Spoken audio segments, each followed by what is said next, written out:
You're listening to the Low Pressure Podcast, the podcast for skiers. Presented by CMH Heli Skiing and Peak Performance.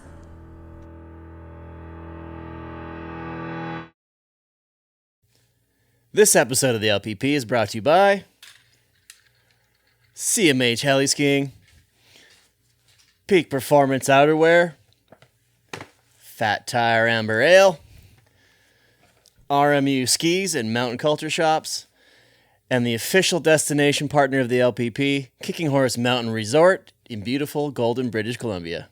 Enjoy the episode. All right. Cheers. Did you finish that one already? No. Tommy, nice to see you, bud. Likewise, man. Thanks for having me.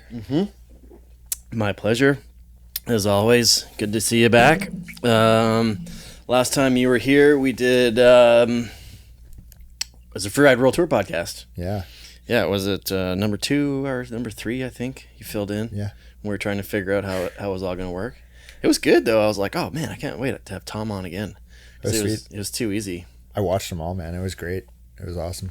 Did you listen to them? Yeah, you liked them? I really liked them. I think it's just a great way to also just go into more depth about the World Tour and stuff, and just like a little better opportunity to get in more of the details about it. Yeah. Which is what a lot of people just don't know. Like, so many people just don't know the details. Right. And then it's interesting as we were having this conversation with them, like, what is it going to be?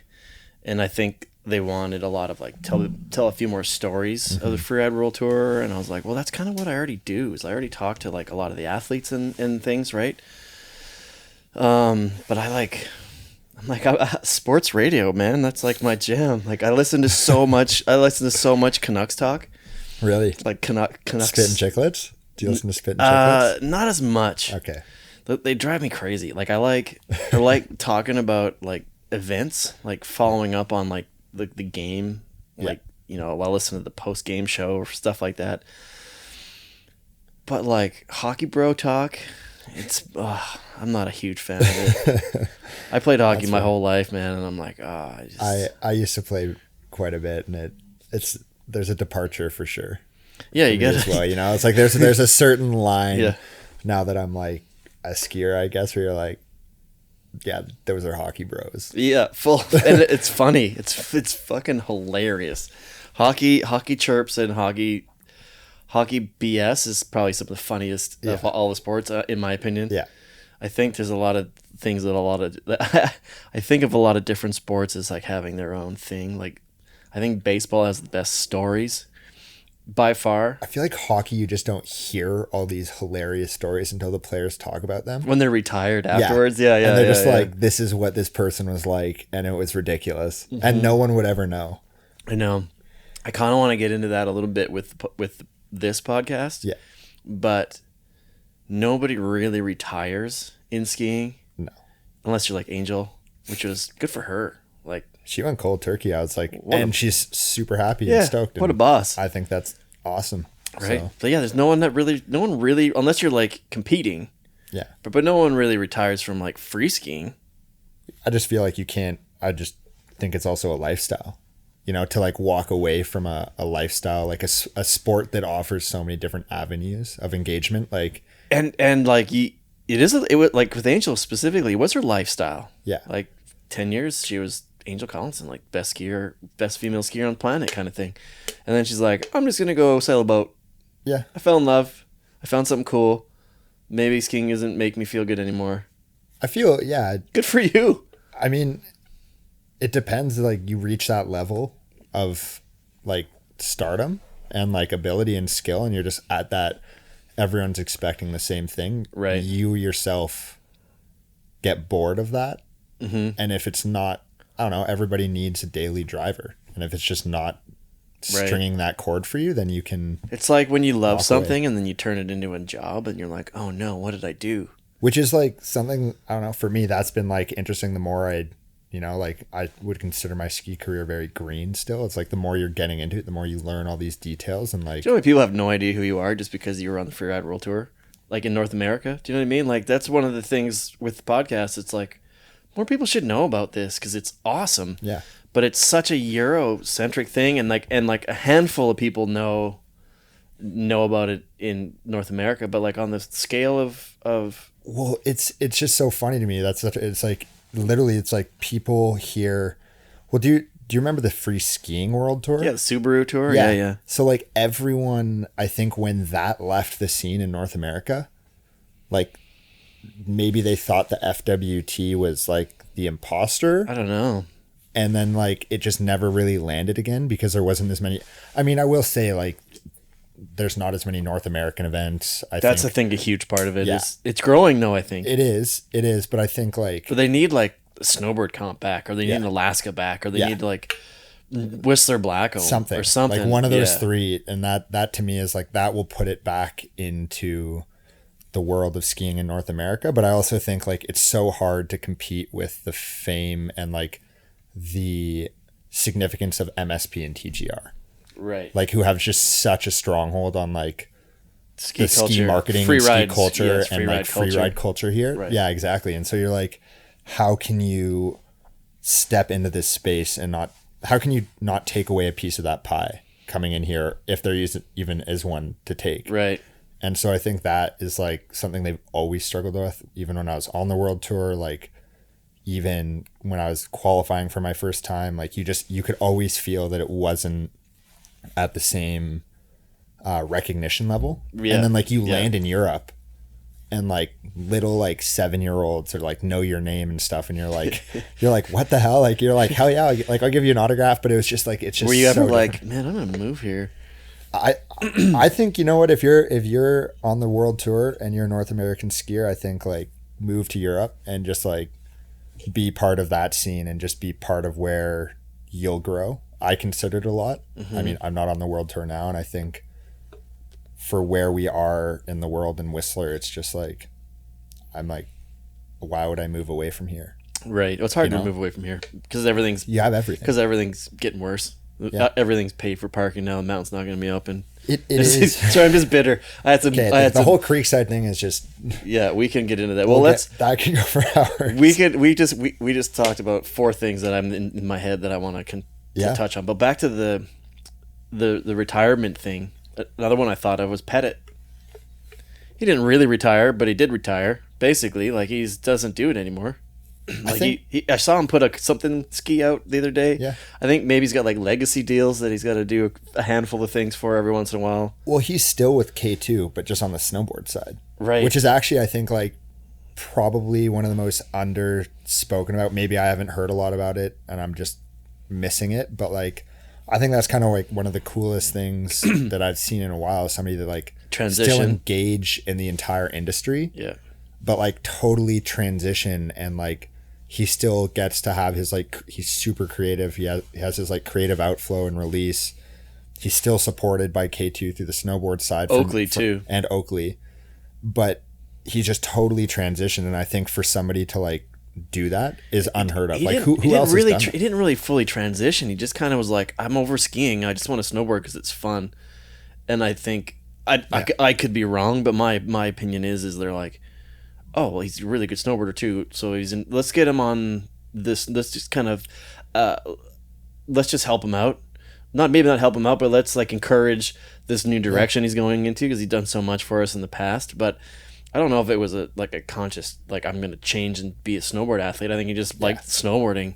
I think, and then they're holding on for dear life, hoping that they can still milk whatever it is that he's got. Well, yeah, he has like still such a huge. He now has a reach in both snow sports. Mm-hmm. You know, like I still look up to Sean as a skier, but then like kids snowboarding could look up to him, and then people who are also creatives in the industry could be like, because he just has such a different perspective on things now. So you're like it's just so cool to see. So he's like just getting to be himself and not having to leave the industry. Mm-hmm. Where I feel like that's different from what we said about Angel. Is like she was just like, I want to be myself, but I have to like cold turkey it. It's now like it's just not boat athlete. Yeah. So and so I think it's super unique. I ran into him last summer, and he seems super happy and stoked. And I just think like, what's he doing? I think he's just following his creative passions and outflows. He has like some clothing. Yeah, he did like the clothing thing brand, for a long time, right? Snowboard, right. like some of the snowboarding stuff here and there just to get out. But I don't. He's got the restaurants too. Yeah, he's like partners in Elfern, I think. I feel like that's his dad's restaurant. But that's such a it's such an interesting thing to me as like somebody in the ski world, and it's like, how do you depart from it? And especially at that like everyone has this expectation. It's like, what are you doing next year? What are you doing next year? What are you doing next year? That's a huge part of a lot of my conversations is like, what are you doing when skiing's over? I ask almost everybody that, like, what are your plans? Like, do you have a job? Do you have skills? Are you going to school? Like, what are you going to do when this is done when you're 35 or whatever? Like, there's that handful of people that can exist past 30. Yeah. And I think like in both the examples, like they have like the capital and the recognition and contacts to like, you know, start becoming a little more entrepreneurial. Mm-hmm. And I think that's like a big thing. I think Ewan Olsen is one of the like coolest examples everyone forgets, is just like loaded in Monaco. He's like one of the best skiers. One of the best big air skiers ever. Yeah. And like Red Bull, like all that stuff. But now he's just like cream of the crop, 1%, which is like, I mean, if that's not your thing, you're not a thing, but it's just, it's interesting to see the that size evolution. of that guy's YouTube channel and the money that he makes. I heard through the pretty reliable source that they had a pretty good idea of what that guy makes like a month or even like a day on YouTube, and it's fucking mind-boggling. Everybody used to be like, how do you afford all these fancy cars? Well, that's how. It's like, and I think it's just super cool to have those examples in a sport, in snow sports, where like traditionally a lot of people see it as like a dead end or like very low paying passion or sport. Yeah. And I think it's like super cool now with, I think, social media and all the different avenues that provides. It's a lot more there's a lot more income streams, potential income streams. But also I think there's like a level of saturation maybe too. Oh yeah, absolutely. So like yeah. It's just like it's really interesting because like watching all the ski movies as like a little kid, having this like idea of what it was like, and then now that you're in it and it's all changing too. Yeah. You're like, it's interesting the best to see thing to do? Who are the best skiers? Who are the best at writing emails, and who can combine the two? For real, like that's the writing the emails part. I wish I. Yeah. There are people that are amazing at emails that get better opportunities than people that are way better skiers than they are. Oh yeah. But it's all part of the game, you know? It's like there's people that are amazing skiers and they're shit at emails, so they don't Which is why I loved competition. I loved, like, I think for me that was like really grounding when I was younger, and like being on the world tour, it's just like knowing there's like a flip side to the coin of like knowing that like I don't have to be involved with this whole like social media beast and stuff, and I can just like go into competitions and like the result I get is the number that determines that. And I think that's like a really cool thing, because but there's also, that's where that separation is, where we were talking about, you know, not a lot of people in North America know as much about Freeride World Tour athletes. And I think that is a big part of it, because not a lot of them are really putting them. Is there a Freeride World Tour social media star? I don't think there is. There are people that everybody posts because everybody's got to do their thing. Yeah. But has anybody really stood out and been like, oh, you know, there's those people that are so good at what they do, they bring attention to everything that's around them. And I think like Hedvig is like an incredible example of that. I think like the world she came from in Olympic moguls is like, that was a really good example. Maybe I should have specified more like North American. Yeah, North American. Right, because she already had that kind of... She had that background and that following. I think that is a really good point. I think maybe too, though, is like... It's not as big in North America, so it just like doesn't strike as many chords with skiers. Should though, because it's fucking awesome. But I'm doing my best. but I think that's like the coolest thing, is that like everyone in North America, I'm sorry, like calling out everyone is just like they have this misconception that like these legends and film skiers that we've watched in films for years, who are they're epic skiers. Like, don't get me wrong, but they're like, yeah, like Tim Durchee's going to win the world tour. Tanner Hall is going to win the world tour. All right. What's your opinion on Because we've had 3 in the last 3 years. Lexi, Tanner, Durchie. So these are film skiers. Yeah. Amazing. Incredible skiers. Incredible skiers. Who are now in a completely different venue and type of skiing. And I think Tanner's in a world on his own too, with the stuff he's had to go through and where he's at now. Yeah. But I do. And he came in second in the first event that he was in. Yeah. He wanted to throw a double backflip, couldn't find it. Max Palm did that. Max took it from him. But so what's your opinion on that with so you were on the tour and you're not anymore. So we're going to get all the dirt. Yeah. So for those of you listening and watching, we're going to get all the dirt from World Tour Tom. Actually, he's not World Tour Tom. Why? Okay, before we get to that. Okay. So your nickname was World Tour Tom. Why? I think like I don't know. I'm a very social person, so I think like great. I was friends. I'd like to think I was friends with everyone. But I just like I think there's one season like 2020, the 2020 season, where I just like everything out of my mouth was just like a laughable joke. Like they could just make a joke out of it. Oh. You're and just then, like, you had like the quotable, and I was like I was like younger, so like my way to kind of like get my name out there. So any opportunity, they're like, hey, you want to like do this media meeting? You want to like go to this school? Like you want to go do the autograph signing? And I was just like, yeah, like just wanted to like engage, and like what like I think any reasonable person, especially from North America, should do. Like because that's how I know you. You were at I think I met you the first time at the lodge, a kicking horse. Even there, we were doing an interview with somebody, and then but like it just kind of like I think the Frenchies were all like I was like good friends with like Elizabeth and Juliet and Carl, and like they just like made this nickname, like they're like, you just love it, like World Tour Tom, and it just kind of like it was one of those things that just stuck where they're like, that's so funny, because I was on the riders board too, so I kind of had like talked in all those like bigger discussions, but then would talk with all the riders, so it just kind of was one of those nicknames that just like through lots of getting made fun of as well. It sounds so good. World Tour Tom. I like it's just. Do you miss it though? I miss it. I think it's like really fun. I think it's cool getting to go do events and like travel around the world and be with like cream of the crop riders too. And it's like a family. It's all family, your friends, right? You get to travel around the world with your buds. Yeah, like I don't think there's anyone that I've met on the tour that I've had a bad interaction with, to be quite honest. And so it's just like, why would you not want to do that? But then at the same time, there's the whole comp side of it and like the serious side of it where like it wears on you. So imagine since you're like a kid, you're just always being given a number. Like you're this skill and that's a 7th, a 4th, a 1st.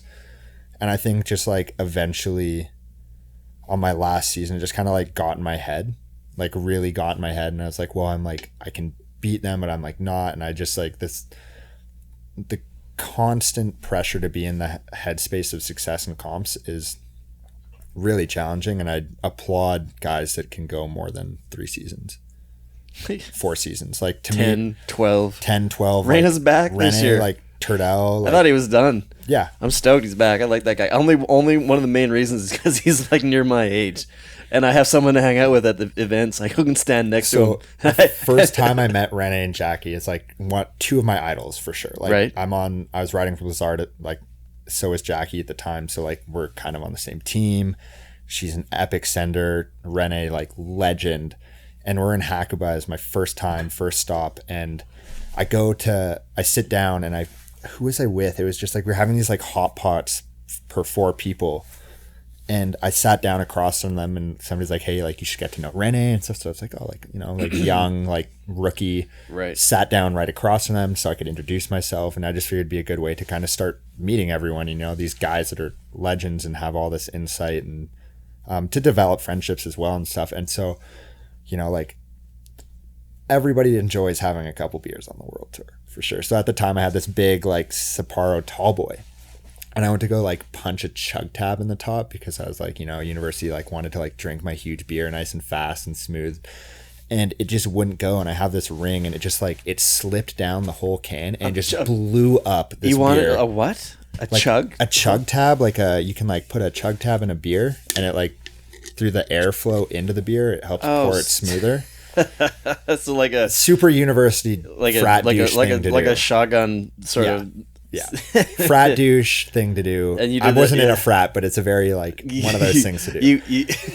And I'm across them, and I just blow up my whole beer over them and the dinner and myself. And the first thing out of my mouth, I didn't know what to say. I was just like, "Well, I'm Tom. I'm the rookie." And that was like, it was just kind of. I think that's like one of those moments that contributes to the nickname World Tour. That's Tom absolutely too. Perfect. So there you go. Now you know like. One of the many reasons why. World Tour Tom. All right, so what we were talking about was like your thoughts on, maybe because none of like other than Tanner's second place, none of them really fully broke through. Yeah, but it's just like, and I think to me that I think people think because they see what they see in the movies, they think that's like the expectation all the time on even harder snow, more difficult snow, and it's just not the same. And I think the World Tour riders just don't get the respect given to them in North America that they deserve. Mm-hmm. It's like, don't get me wrong, it's like, if me and Tanner went head to head, I'm sure he'd beat me just based off his like skill set and repertoire alone. But that being said, in what, like a big mountain? Yeah, in a big mountain venue or comp. But that being said, like, like everyone skis differently and has a different style and has different skill sets. And I think in competition and on the World Tour, they do a pretty good job of choosing venues that makes each rider have to ride a bit differently to succeed. Right. Like you can't take the same approach of the Hakuba venue towards Verbier or Austria in Fieberbrunn. Like you just can't. Mm-mm. And I think to me, that's where it just kind of exposes the gap. And like, this isn't fresh snow. This isn't nice snow. Like, yeah, because you have like your results in the back of your head. You're like, if I don't get this, I'll get cut. Right. Like you have all those. And it's the snow pressures. Too, right? Because a lot of those athletes, they'll find a zone and they'll ski the best possible snow for the shot or for the line. Whereas you guys use what you got, like, right? Here's the venue. Yeah. I remember talking to James Heim one day. Many years ago, we were riding the chairlift and we were skiing like a hard pack day. And he's like, "Oh man, my legs are killing me." He's like, "I've been doing nothing but skiing POW for the last like 45 days. It's like I haven't skied a hard pack run in like 2 months." Yeah. I was like, "You bastard!" But I actually thought about that a lot because I'm like, "Yeah, it's right." Yeah. Right. There's those people that are like every day charging on the resort skiers, bombing down hard pack, moguls, chonder, chop. Groomers, right? They're crushing their bodies, but they're still skiing every day. Yeah. And then you got the pro skiers that are there for a reason. I'm not taking anything away from them, but all they get to do is they ski POW all day, every day. It's like, hey, like this is a 40-foot cliff, throw a big backy, a 3 or a cork 7, and then it's just if you have like 2 degrees off on your angle anywhere in your body on the landing on harder snow, it's like that's it. Yep. You just don't get the forgiveness that POW gives you. And I think... And you don't really get... A lot of times, maybe... Well, I don't know. I was going to say sometimes they've been to that zone before and they've hit that feature before. Sometimes, they... Maybe, but sometimes they don't, though. Which I was going to say, that's where it's different because you guys just look at it for 2 or 3 days and then you got to go hope, huck and pray kind of thing. But I think that's also like a big thing plaguing the World Tour too right now is like there just hasn't been the same changeover in venues in the last 3 years, 4 years, and especially last year too with the terrible conditions. Like all 5 events were awful, god awful conditions, and it's like there's a fine line. It's like whatever, if like Andorra, which has typically shorter venues, has bad snow, you're like you can handle that. But if Fieberbrunn has bad snow, it's such a long run, 1,200 meters of vertical of like bad snow, and you're going 100%, and I think that's one thing that's just been like, I think the guys who have been on tour for over 5 years benefit greatly when they're like, oh yeah, I know the Housel Cliff and the Eagle and the funnel chute and this line and this, I know how it skis in this snow and I've skied it like this and I've watched this person, and then you kind of like, yep, you have that. Yep. And I guess that goes along with being a veteran. It's amazing. Like, you ski something once and the next time you ski, oh, I remember this. because you think about it and you think about it, you think about it, and you watch your things, you watch your helmet cam, and you watch the like, I know where this is, right? It's amazing how you do one run and how much you and learn how much you think about it, and how much it's like, okay, I remember last year this was way more kicky than I thought it was going to be, or this little corner was kind of sketchy or whatever. But it changes just enough year to year. But at the same time, you know, the guys like Reine, like, he has seen so many comp runs on every venue. He's like the historian. He is the historian for sure. We were like during the like when Max threw his double backflip last year, and Derek was like, the first ever double backflip, and he's like, well, actually no. He's like, one was attempted before, but they didn't actually land it. And then I think later in the season when he was watching, because he has kid last year, and there's another event that he missed, and there was something else that came up, and he's like, well, actually, it starts in putting all the information, and we got to get that guy to like write a history book about it. Yeah, he's like like Freeride World Tour historian. Just give him like a wild card for life. And he just sends. Yeah, like, he still does. So hard. People ask me like, what's the average age of like the rider on the world tour? He brings it up. And he just knocks that average up. Yeah, the average age is probably high. like 26 or 27, but if it wasn't for him, it'd be like 23. Exactly. You're like, oh, anywhere from like 18, the youngest riders have been 18 to like, what is he, 40? I think he's 42? 40 now. 40, 41. And he's going back this year. Yeah, so you're like, I guess the average technically would be like 30. I don't know. It's 20s. It's 20s. Well, the average, yeah. He brings it way up. Love you, man. Well, it's coming back. I'm looking forward to it. We're gonna do Freeride World Tour podcast again with Derek. We're kind of planning that right now, so that's something to look forward to. I'm looking forward to that. I'm not sure how many events I'm gonna get to go to. We'll see with everything that's going on in the world right now. We'll figure it out. Yeah, I'll get to a handful. Golden Kicking Horse for sure. Trying to get my name on the roster, so hopefully I come back. That felt great last year too. Oh, you're gonna try and get as a wild card for Kicking Horse? Yeah, and it's the first one this year. First one. It makes a little more sense because then, you know, the Andorra and Spain events, the snow's not always great. So let's give it a chance to do it later in the winter when they have a better chance of getting some snow. I felt I felt so bad last year because like my result bumped Blake Marshall off. Oh yeah. Like if I wasn't even in at all and everything just. You had a great comp. Was it you where your airbag flew out? It was a great run though. It was funny because like I had done the 4-star there because I was trying to requalify that season. Yeah. But we had like 30 centimeters of POW on the venue, so it was epic. Mm-hmm. And it was just like it's so funny because it's like I still feel like I didn't have an upper hand, regardless of even if I'd ridden it a month earlier. It's like one of those things where I was like, yeah, I've ridden it, but like that was a very small venue. It's a very easy venue for the people and the riders on the world tour of that caliber to scope. Mm-hmm. You can see everything from the top, so you're like, okay, will that take off and this? Yeah, it was fun watching. It was fun watching from up top there. Like, well, there's venues where you get to the top and you can't see shit. No, and you're like, I am going off these pictures. I'm going off my binocular pictures, like, and so it's a totally different mindset. But when you're sitting up there and you can make adjustments and you can see like, oh, if I come off like 2 degrees off his tracks will be a better land. You know, it's like one of those things. So it just raises the level so much. And I think that was like one of the things where I just felt like I didn't have an advantage. I was like, I'm still going up against like Ross and Wheezy and these guys who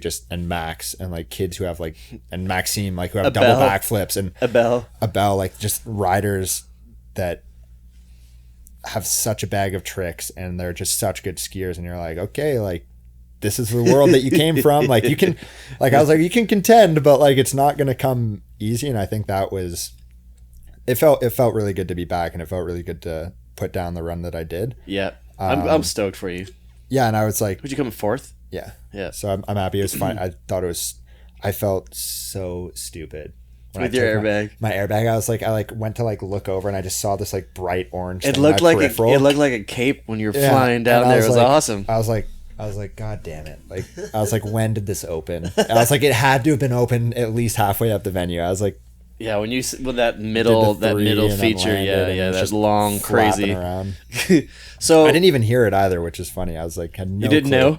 Didn't know until I was like stopped at the camera. All right, so you have done so back to the North America venues thing. Mm-hmm. You've been to a lot of the potential venues, the 4 stars in the States as well, doing the circuit. Yeah. Where's the best potential place for a comp in your opinion? Like, where do you think is good enough for a 4-star or the full event? I think for the full event, and this is so difficult, and it's just North American resorts. Maybe go off the board too. Maybe someplace you haven't. I just genuinely think a backcountry event is the only way we can get a suitable size venue. And by suitable size venue, I mean like Fieberbrunn.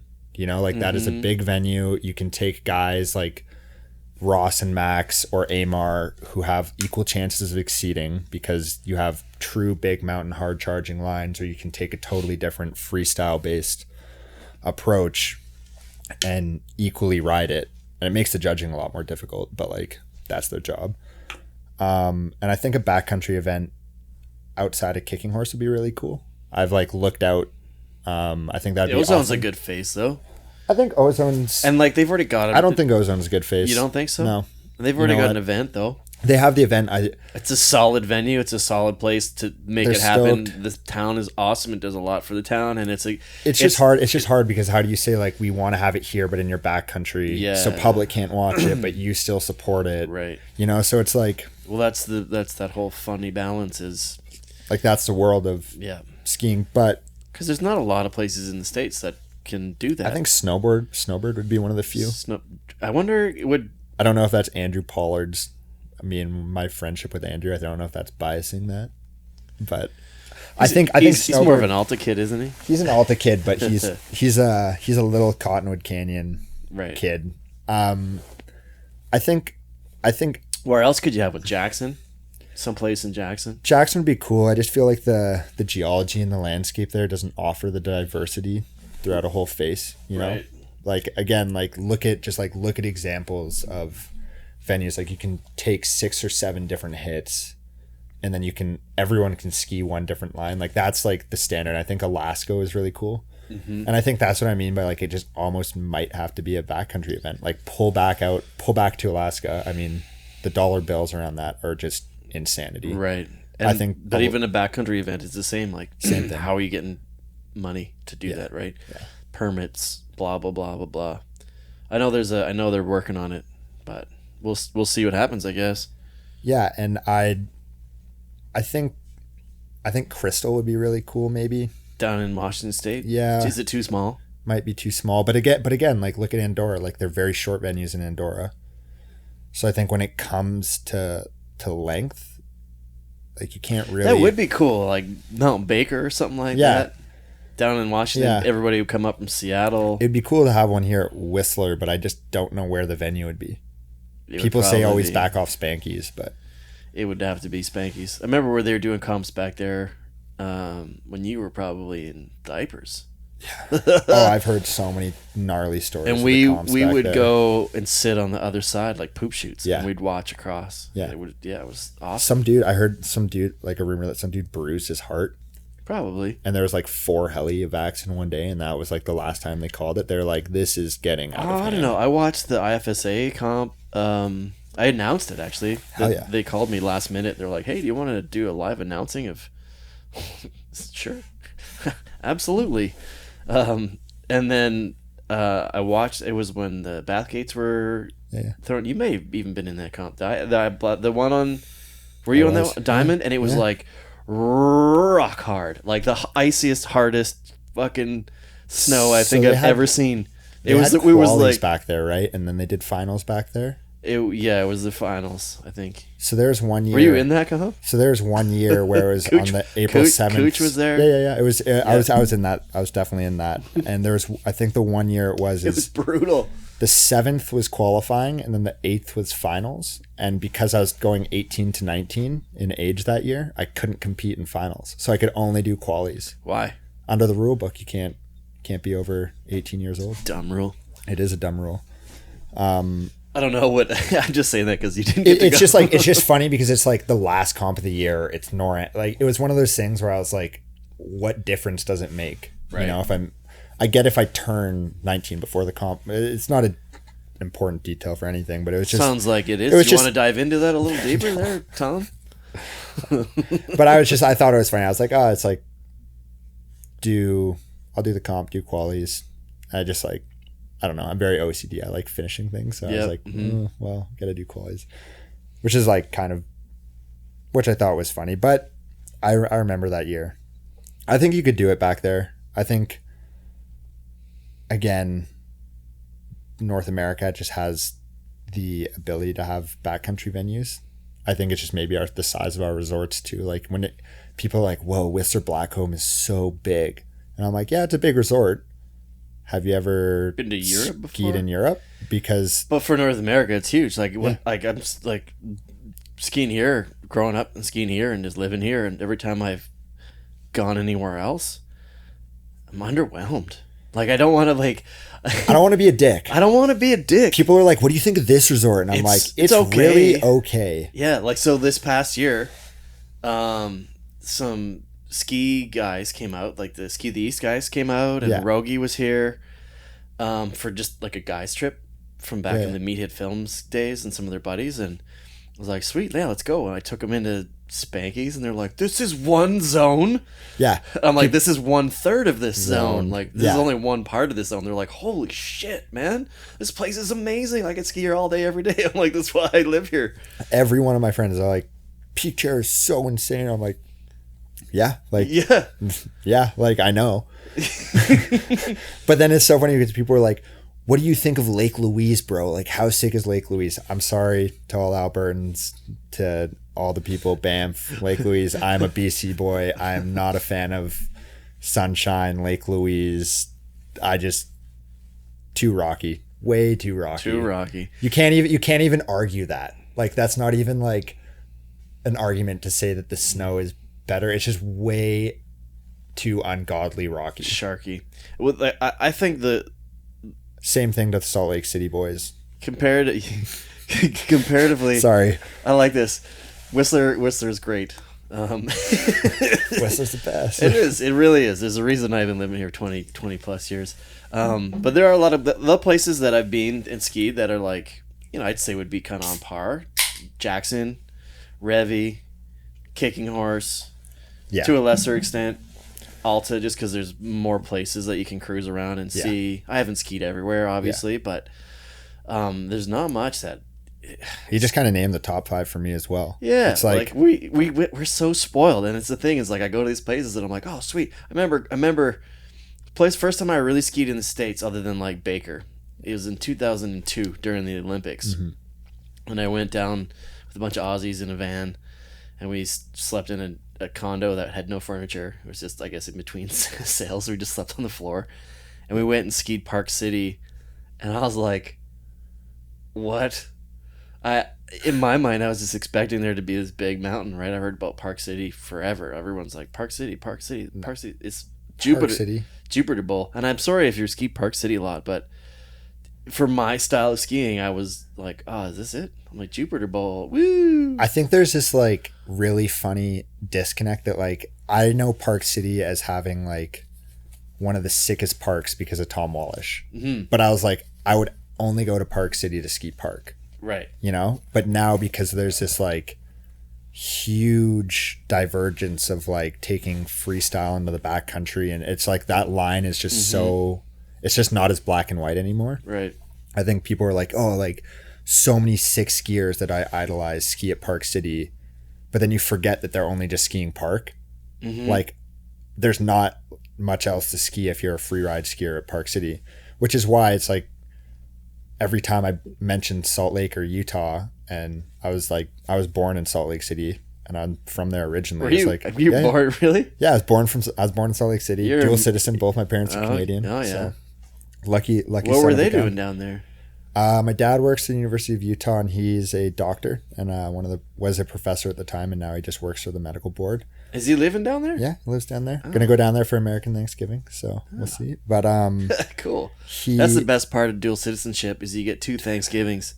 It's the best holiday. In my opinion, it's by far the best holiday. It's definitely the better Thanksgiving to have. And you get for sure. Better holiday or better holiday. I think like the hype around American Thanksgiving is way better, and it just makes it better. I just like Thanksgiving as a holiday because there's no obligation other than like every other holiday, every single other holiday, you either have to buy something, you got to dress up, you got to fucking spend money, you got to decorate shit.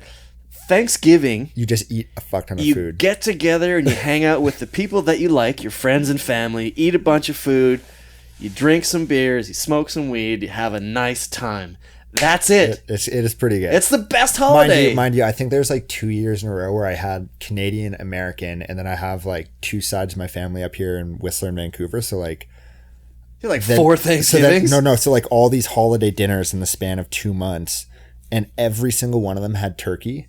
And I think by the last time I was like, I'm not a picky eater. I love all food. I was just looking at this plate of turkey and stuffing, and I was like, fuck my life. Like, I can't eat this. Stop right now. And there's always an ungodly amount of food at Thanksgiving too. Shut your mouth. No, there's an ungodly amount of food at Thanksgiving, and you're like expected to eat more than 2 plates. Yeah. And I'm just looking at my first plate, and I'm like, I'm making it halfway through this. Sounds like heaven to me. Sounds like absolute heaven. If I get like fucking 8 Thanksgiving dinners in the span of 2 months, heaven. Come on, man. But I will say, hey, suck it up, Tommy. I know. The privilege. Oh, I had too much dinner. It's too much Thanksgiving dinner, you jerk. No. All right.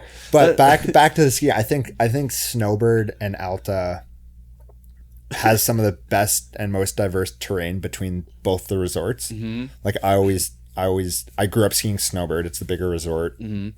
And I only recently started to really get to dive into Alta because of Andrew and like some of the boys there. I haven't skied Snowbird, just Alta a couple times. They're very different like types of skiing.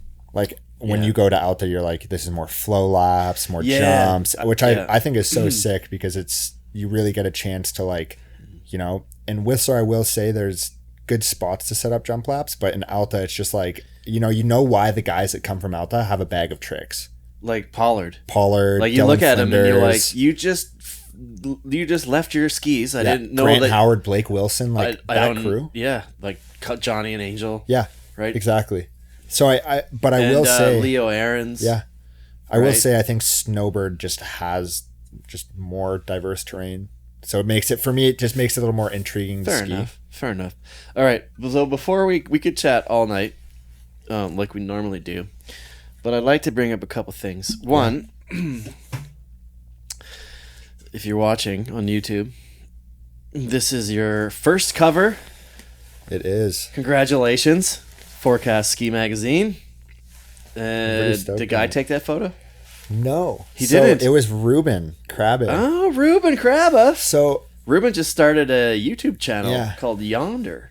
And super cool. I want to start looking at it and checking it out. But I feel really bad because me and Guy have been working together for about 3 years now. I saw this and I'm like, oh, Guy's on the cover again. So there you go. So everyone was like, it's Guy, because I go out and shoot with Guy. Like, we're really good friends. Not only do we have a really good professional relationship, we're really good friends. So I'm always out with Guy and Chad Sayers. Mm-hmm. Blizzard too, right? The ski combo. Because he was Guy was on retainer with Blizzard, wasn't he? Yeah, he still is. Still with Blizzard. And, you know, I'm just super inspired by what he's done in his career. But anyway, so I was like, I've been shooting with Guy Fatale. So many years. And, you know, we've definitely got our fair share of publications, but like the cover was like the one thing that eluded us. And so like when Jeff called me and I was at work and I was like, hey man, he's like, hey, like I got something to ask you. And I was just like, yeah, man, like, sorry, I'm at work. Like, do you mind like calling me back in 5 or send me a text? And he is just like, call me in 5 minutes, try and get some time. I was like, okay, like weird. Like, I don't know why Schmuck is trying to like odd, like he's trying to get in touch with me so rigorously. Yeah. And I was just like, okay. Calling back, he's just like, hey man, like you ever get a cover on a magazine? And I was just like, no. He's just like, well, you do now. And something. And I was like, it was like something where he tricked me into it. And I was like, no fucking way. I was like, sweet. Like it has to be one of Guy's in the back of my head. And he was just like, yeah, it's like, it's that shot from Whitecap. And I remember it was my first time at Whitecap last season with Ruben for a week. And yeah, you know, it was a really, we just nailed the snow, nailed the conditions. That photo was actually just one of those things where you look at and you're like, well, like we're finishing up the lap. Let's try and make it work. Yeah. I think I hiked up about 500 feet. And you look at it and you're like, to try and get the air for it. At first glance, you're like, eh. Then you look at it closer, you're like, actually, that's really cool. It's like you're on the moon. Yeah. And I remember he sent me the folder of photos from it. And that was one, you know what? Like, don't know if I'm like tooting my own horn or anything, but I was just like that. I was like, that has to be published, that photo. I was just like, it's just so unique. I just love the coloring of the blue he did with it. And the shadow and everything. Ruben is and I was an like, artist. He is an artist. He's an absolute artist. So I was like, oh man, like I was like, surely that one will get a publication. Like I just love the way it looks. It's just a very beautiful photo. It's not like some epic gnarly photo or whatever. And I was just like, so I felt really bad it wasn't with Guy because we put in so much time. But that being said, I'm sure our time. Guy has had his own fair share he's not. Of covers. When he was here, 3 years ago on the podcast, he brought in a stack of them all. We were like, are you showing them? I have them all, I'm sure. I got to start reducing the amount of magazines I have in the house. I still have my powder magazine collection. Yeah, me too. Somewhere. I got like 20 years of powder magazine. Yeah, Every I don't have issue. 20. I have like 5 or 6. And then I got all the. I think I have most, if not all, of the forecasts. Yeah. I was talking to Jeff the other day because he had like there was a flooding incident, and I think they lost a bunch of them. Oh. And I was like, "Where do you keep them?" He's like, "Oh, in a thing." I'm like, "Oh, I'll get you. You know those bins from Costco, the yellow tops." He's like, "Get me some bins." Underneath there, I've got my whole house underneath full bins. Yeah, you need to like bins. Best adult purchase ever. like Actually, $12. Bought some today. Did you for real? Yeah, like 3. I'm going through all my old ski gear right now. I just had to organize it. And I was like, I need some bins. And it builds up, eh? I need to do that pro sale. Stay tuned. Maybe next year. It's getting a little late in the season, I think, for that. Yeah, man. First cover, I was pretty excited about it. It's like, I don't know. It's one of those things where... Are you going to frame it? I think I'll put it up. Nice. I think I'll put it up. It means a lot to me. I feel like I'm still like very green in my ski career. So your first cover is always something that should mean something to you. You're like... I remember one of my life goals was to, like, even before I did this, I didn't know how I'd ever do it, is to have a photo published in a magazine. My and biggest... it was forecast Guy at Kicking Horse during one of the events. It just happened to be the right place, the right time. Guy, magazine Guy. He's a wizard.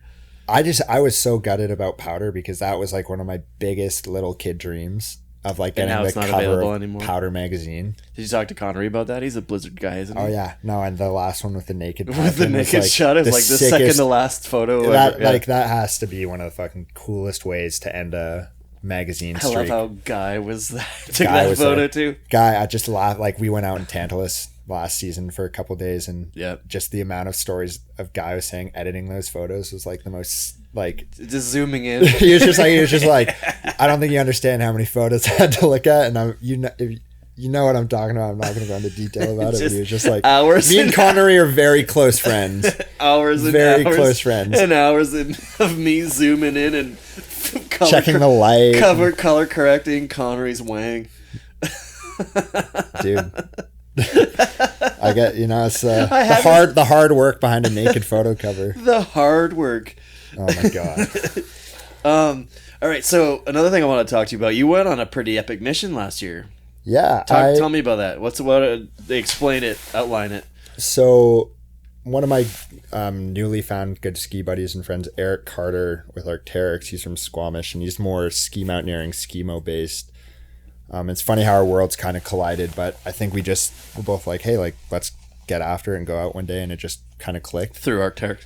Yeah, through Arc'teryx. I mean, he's kind of the master at the uphill, and I kind of have more of a downhill mindset, and I think, like, I can teach him a lot of valuable things and just a lot of pointers, and he can vice versa. So it's a really it's a really good relationship in that sense in the mountains. So you got a new adventure partner. Yeah, new adventure partner. And like early last season, he was like, hey, like, do you want to go to the Himalayas? And I was like, Duh.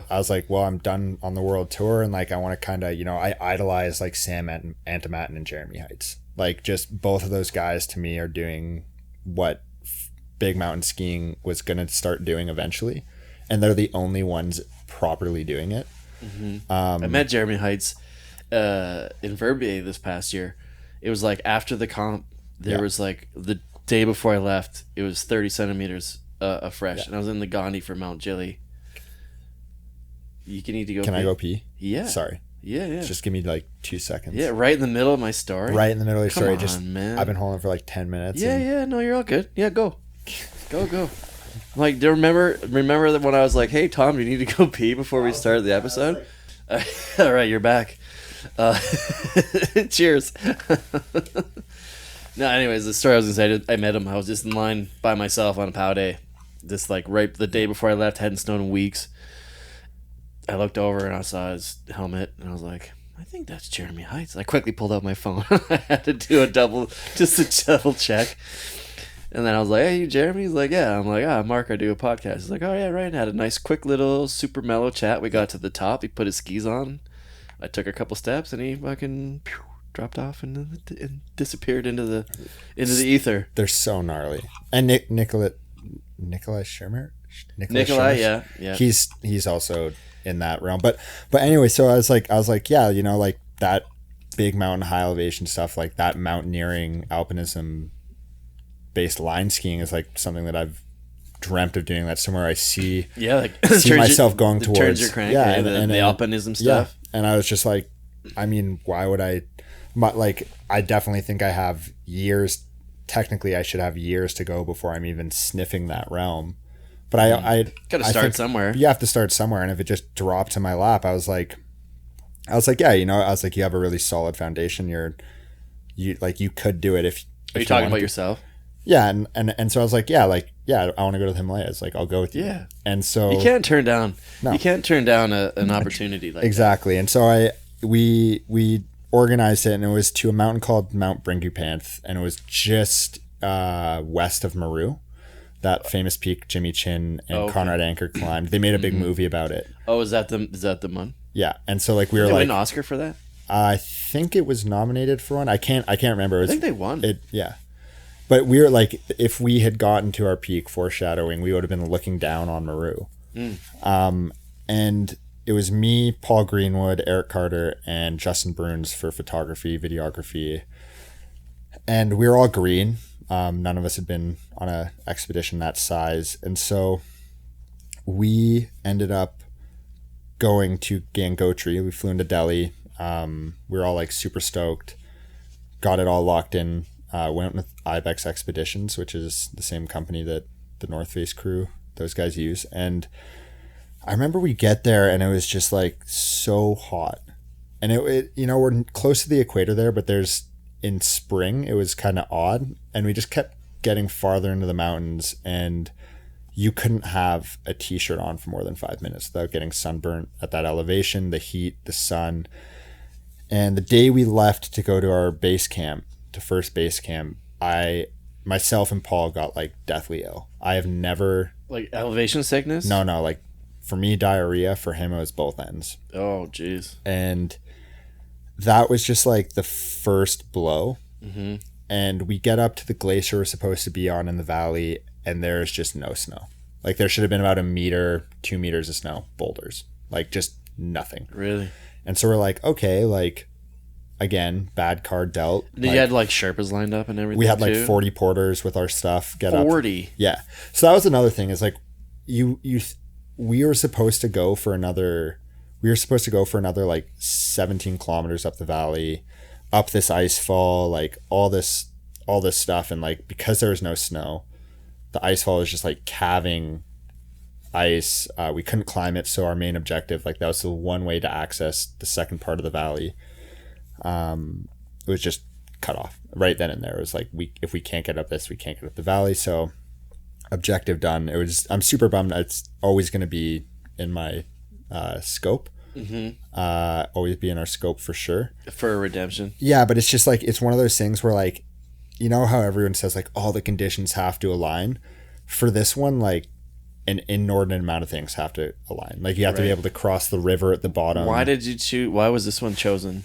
Well, who chose this? Like how? Eric just saw it scanning FatMap and Google Earth. Like he was just one of those things where it's like, damn, like look at, it's like just one of those like big planar faces that like you're looking at and you're like, I want to ski that. Hell yeah. Like, and you know, it definitely is an achievable objective. It's just all the different things you have to get to, even from when you leave valley bottom to base camp, is just like so difficult. And like with sickness, this heat, like I think when we had pivoted objectives to climb this mountain called Manda 2, that was your second. That was your backup. Yeah, plan? Backup. There's Manda 1, Manda 2, and Manda 3.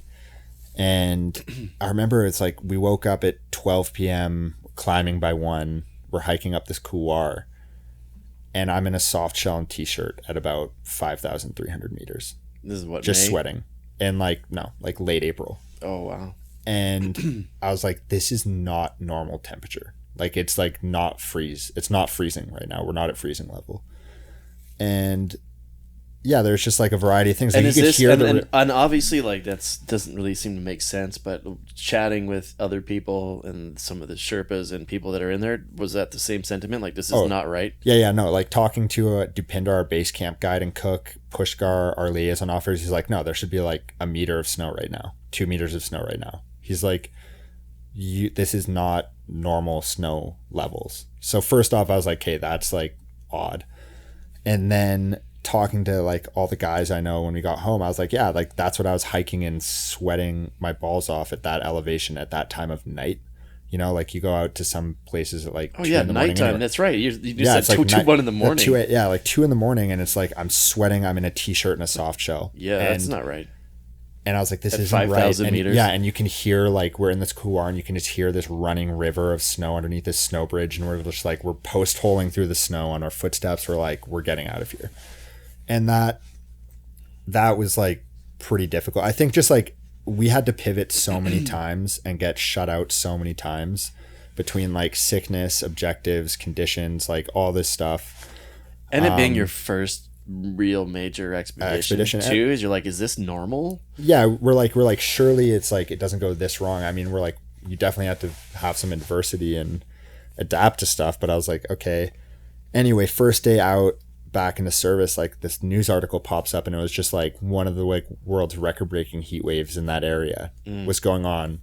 And it was like we got back to Delhi when we were leaving, and it was like 40. I think the high was 46 for 2 days. Good God. And like Delhi is actually really far north, close to the Indian Himalayas. And I think a lot of people like when I tell that, they're like, oh, that's crazy. I'm like, no, but like for how north it is, if it's 45 degrees there, it is not cooling down that much by the time you get to Gangotri, which is this like town that we're in. And so I think that just like seeing that, you know, I don't regret the trip at all. I think I would go again. I think it was incredible. It has me hooked regardless of like, right.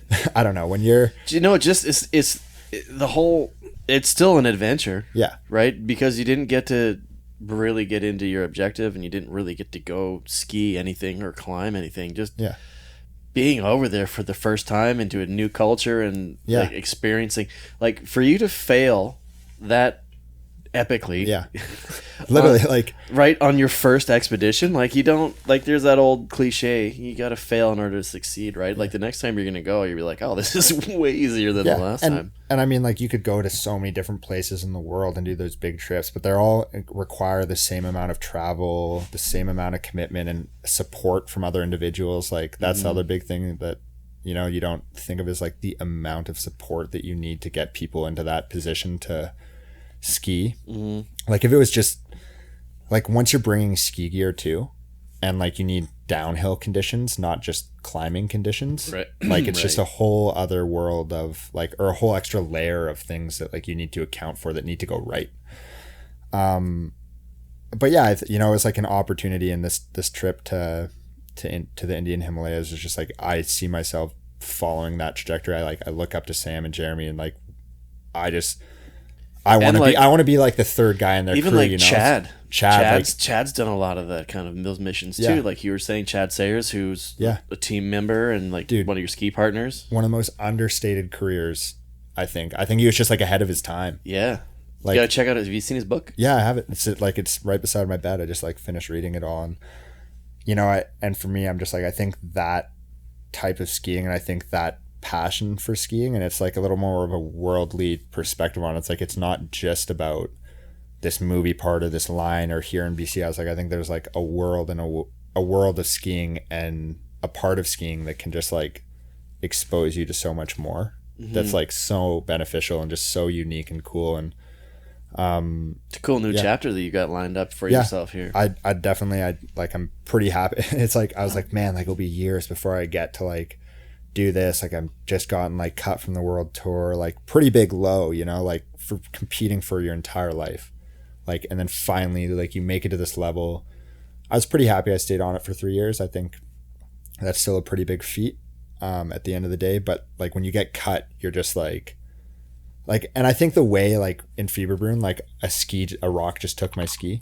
Like there's nothing you can do about that. I didn't choose the wrong line. I didn't do anything. It's just like a rock takes your ski off your foot. Fate. That's it. And I think that like ate me up for a really long time. It's just like, I know I can contend at this level. I've just been cut. I've worked my entire career to get to here and succeed here. And it's just, that's it. And I'm back at square one. And then for like this opportunity to kind of just be like, hey, you want to go to the Himalayas? I was just like, so for me, I'm like pretty blessed and pretty thankful for just like even getting that chance. Things happen for a reason, man. Yeah, like so. It's like watching and that's another thing I'm really excited about is, you know, being a Freeride World Tour fan, but then being able to be involved in it, not only this past year with the podcast, but the last couple of years where I was going to events and getting to know the athletes and getting to know the people on the tour, the ins and outs of it, and now getting to a point where is almost like a generational shift, like a tour. Like there was like all these same people for 2-3 years, and now it's all new people. Right, I'm like, oh, I don't know any of these new kids now, right? Yeah. But it's also so on that, it's the people that have kind of moved on. It's going to be really cool watching what they do with their careers. So, but like yourself, it seems like you have some good momentum, right? You're great connections with Arc'teryx, great connections with people like Guy and Chad and Blizzard and living in Whistler. Like you're not really going to be having to search for shit to do. Yeah. Right, and then Hedvig. Oh, so blessed in that situation. I'm looking forward to see what Eimar does. Yeah. Eimar's like just so gnarly, and again, I think just so understated. Right. So I'm really looking forward, and I'm really hoping that there's going to be a big wave of really cool things coming from alumni from the FWT. And I think it's like that's like another really big thing that's understated is like being a comp skier. I think it just like labels you to one thing. They're like, he's only known for this or that, and I think it's like because you don't really have time to do anything else. No. People are like, well, why don't you do like a movie project on the side as well as competing? And I'm like, it's insane. That is insane. It's so hard to do. Some people can do it. I think a lot of luck is involved. I think like Tanner did it, but he was unbelievably focused on it. Yeah, and you have to be, but you have to have a filmer with you from day one to day 100 of the season. He had a filmer with him the entire time. He had the kid again. Yeah, he had the kid. He had the kid with him. Cody Bromwell, like huge homie. He has Rory. With him. Yeah. What is their thing called? It's Crusty Lips. Crusty Lips. It's so funny. Those boys. Those boys are so fucking. They epic. were in last year. We were in Engelberg. Yeah. At the Hotel Engelberg.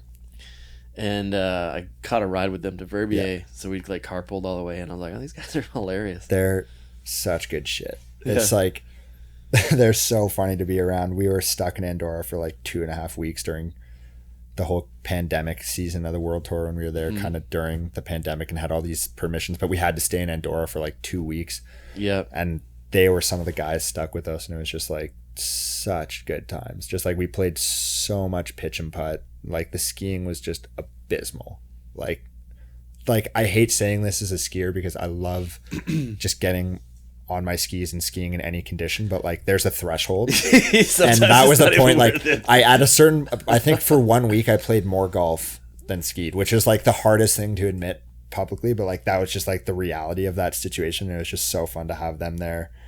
But like it is so difficult to like manage both of that, like both those things. And like Hedvig did it shortly, and you know, Wheezy had that part with MSP, like such an unreal segment, the Alaska segment. Oh, he's a beast. And then he put out his little Highway 73 movie, which is that so cool. It's so cool. To me, that's like quintessential, just like a quintessential like Kiwi boys and just adventure and fun and like what skiing should be. My first like big travel experience of my life, I moved to New Zealand and I worked at Temple Basin on Highway 73. So I have like that soft spot there, and I saw that they did that Highway 73 movie. I was like, so cool. It was so good. It was so good. You know, they got shot at.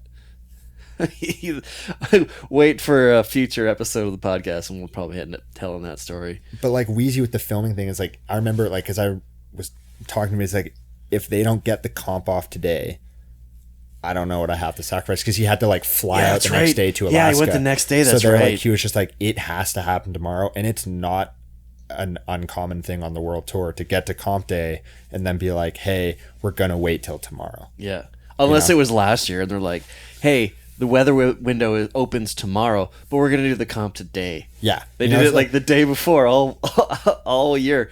Stuff like that. I missed the Fever Run comp. I watched it from the airport in Munich, and I showed up for the party. Not a bad. That's like, I think Fever Run's one of the sickest ones. Did they still do the big Red Bull tent in Complex? I don't really remember. I was just trying to figure it out. I just like hanging out in the hotel.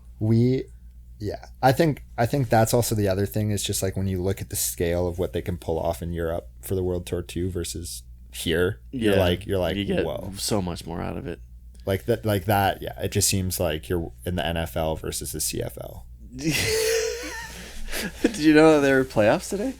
No. Semifinals, CFL semifinals. No, exactly. Not a clue. I'm not like a massive sports guy, but I feel like that's something you should know about when you have a team in the CFL in Vancouver. Yeah, well, anyways. You know, it is what it is. I watched F1 race this morning. It's Canucks game on today. There's a CFL game on today. I gotta stop watching sports because I don't do other work that I'm supposed. I guess I'm like, I might as well watch this. School is just too busy for me to do it. You're going to school now too. That's right. You're doing your bachelor's. I've always been in school. That's the funny thing. Yeah. It's just like it's gotten hard. It's gotten harder and harder to do over the last 3 years. How much time do you got left? Realistically, I like after December, I should be able to walk in April and just have to do like 1 or 2 online credits. Oh, so you're the actual season. Yes, that's the good thing about skiing in school is you do that first semester, you load up that first semester, it's done in December. Yeah. And then you don't do it in. But it's so hard because like every time I'm like November, December rolls around and I'm like, oh, I'll definitely commit and I'll be a good student and a good athlete and I'll do all the stuff I need to do. And then just like the amount of work you end up actually having to do pre-season, like equates to about almost a full-time job, and like emailing and calls and messaging and thinking about stuff and gear. And, you know, like I think it's a little different for me, like being with Arc'teryx is like, they're such an involved brand, which is so incredible. It's like, I get to go to the factory. I can like work on design stuff. So that's like an avenue that like I really care about and want to tap into. So you're like, well, then I have school, I have all this, like I got to show up in person, and then ski season rolls around and I'm like, I'm also working at the restaurant, and I'm like, you work at a restaurant? Work at Araxi. Do you really? Oh, I'm sorry. They're pretty. Do you serve or do you? I serve.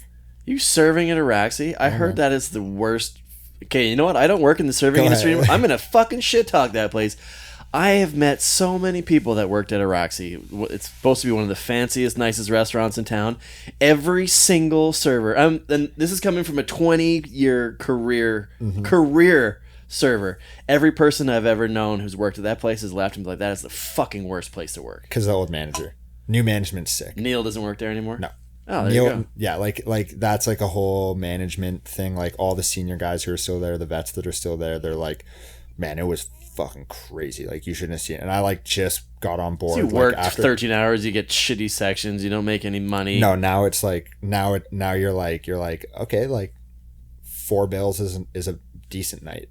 Like consider like when you're telling yourself $200 to $300 in tips is a bad night. Yeah. you're in a pretty good goddamn situation. Anything under when I was working at the steakhouse, anything under $300 was like anything. If you're under $250, it was a bad night. If it was under $3, it was an average night.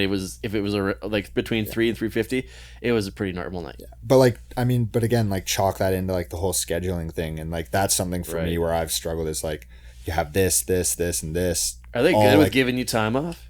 Yeah, they're pretty good. They Colin, my GM, like he knows the situation. He's super supportive. So like kind of around now is like when he's expecting me to peace out for the winter. So it's not the occasional shift here and there. Yeah. When you're in town, you'll be like, "Hey, anybody wants to get a shift away? I'm ready. I'll take it." Yeah, like if I can. And that's the golden handcuffs about it, right? Yeah. Like I haven't served a table in almost 2 years now, which is wild because I'm doing podcast stuff. Yeah. And I'm like, I don't know if I'm going to be able to pull this off, but I'm working on it. But when you walk out of there with $400 in cash in your pocket, like that, you don't have to wait for a paycheck. You're it's like oh my God, I got 4 shifts this week. It is. But like, I don't know, like 25, like I'm like a little drained on it. You know, like I love, like, I just want to, it's so, like the whole scheduling thing around it too. And I'm just like, I'm in like the whole school. I'm like, when you're sitting at work and you get off at like 12 and you're like, I have 3 hours of studying to do to make up on homework after this shift, you're like, F no. Like, but also you got $400 in your pocket. It's like, well, what do you value more, time or money? Fucking, that's another podcast for another day. There you go. I'll ask you that question. Fuck. But we'll turn the mics off and we'll keep going. So Tommy, we got to shut her down. Mm-hmm. Thank you for coming by. Always. So this mission, yeah. Did anything come out of it? We unfortunately, just like with how much we got shut down, we got a lot of like good photos, some video stuff, but like in terms of the ski content, we only really got like one big couloir. Is it gonna be like a story on the Arc'teryx blog or something like that? Yeah, I think there's an article on the Arc'teryx blog. Me and Eric just presented the other day. It's still called the Bird blog. The Bird blog. Yep. And then me and Eric presented at the Arc'teryx Whistler store. Just the other day, PowerPoint, right? Yep, literally 2 days ago. I wish I didn't even know about it. I know. We like it was just like a quick like, hey, let's do it. We're gonna try and do the Vancouver store. But we're gonna work on a project this season, just kind of about our dynamic and our relationship in the mountains, and that the Himalaya trip's gonna be a big part of that story as well. Mm-hmm. There's a lot that did come out of it, but we just can't use it. Like we just can't make a piece about it on its own. Like it will filter into a 2-year project. So with the funding that wasn't put in, are they pissed? No, they're not pissed. Maybe pissed is the wrong word, but are they like, I probably think they're just as disappointed as you guys, but maybe a little bit more so. I think last season quite a few athletes had projects get pushed to 2-year projects just based off even local conditions. And I think on those big trips, and I think that's the one thing I'm really grateful for, is their support in myself and Eric's following our dreams and goals and supporting that, but also they were just happy we came home safe. Like it's like there's so many of those trips that just end in such tragic, sad stories, and it doesn't matter how experienced you are or not, what you're doing. I just think like getting there and back safely, I think they're happy. I think the precedence of always having to succeed is something that's that's blinded a lot of people in the ski industry. And I think the only way you can succeed is to fail, like you said. And I think, I think it just sets us up like in a good position to go into another big trip and know what it takes. You know, like when you get shut out at every corner, you know where you might get shut out now. Yeah. So like, and a lot, yeah. Well, that's awesome. So we'll see what comes of it. But and just trying to figure out what we're doing for this season too. So cool, something similar. Maybe not as big. I think keep it around BC. I think we have a fair amount of big stuff too here to do. Spring mission. Yeah, big spring base camp mission somewhere. We wanted to go to Pakistan, but what happened with the flooding across the country is just like too much stuff got damaged. It just wouldn't be right to go there and be like, look at us skiing when they're like trying to like exploit the country while it's in like one of its darkest times for 2/3 of the country of like trying to rebuild. You know, it's just that's just not right. And so we'll see how that develops, but we would like to have gone to Pakistan because I think that's where like that Jeremy and Sam went there. I think the valleys and the glaciers there too are a little more consistent with snow. Who knows anymore? Yeah, we'll see. Right on, dude. Well, if you're in Canada and you want to check out Tom on the cover of this Forecast Ski magazine, go do so. Where can people find you? I'm just on my Instagram, first name, last name, Tom Peiffer. Super simple. Question for you: is your brother gonna ski ever again? You know, he is super focused on his career right now in business. I don't blame him for not skiing. He's doing very damn well. For those who didn't know, his brother is he got a twin brother who was also on the tour with him. Yeah. Who's decided to give up skiing. He's retired too. He retired, but for good reason, man. He is just killing it. I think he has 5 interns now at his job. So he's like, you know, if you're gonna walk away, you might as well succeed somewhere else. Do it right. Right on. Do it right. So Cool. He's happy. He might get back into it. I have a conversation to have with him about a project. Hopefully coming in the next 2 years. 2 years-ish maybe. So we'll see what he says if he wants to hop back on and start sending. Does he hit you up for gear? No, he's with Rossi, man. He's still with Rossi. He's still sponsored? Yeah. Good for him. No, All right. I mean, he still loves skiing, shreds, cares. He's a super smart kid. So, like, I feel like it's an asset for them to maybe keep him around. Mm-hmm. You know, if he ever wanted to work in the ski industry, not on skis, but on a side, he's super bright. So we'll see. But I would like him to start skiing more. There you go. How about that? Yeah, I dig it. I miss my ski buddy from day one. Right. So, Cool, man. Well, yeah. good chatting with you, Cheers, Tommy. And go follow Tom. Yeah. He's a good dude. Thanks. Much more to come. Bye, Cheers, everybody. guys. Thanks for watching this video on the LPP YouTube channel. If you haven't yet, please hit that subscribe button. It would mean a lot to me. And while you're here, you may as well watch this great LPP highlights video. Thanks.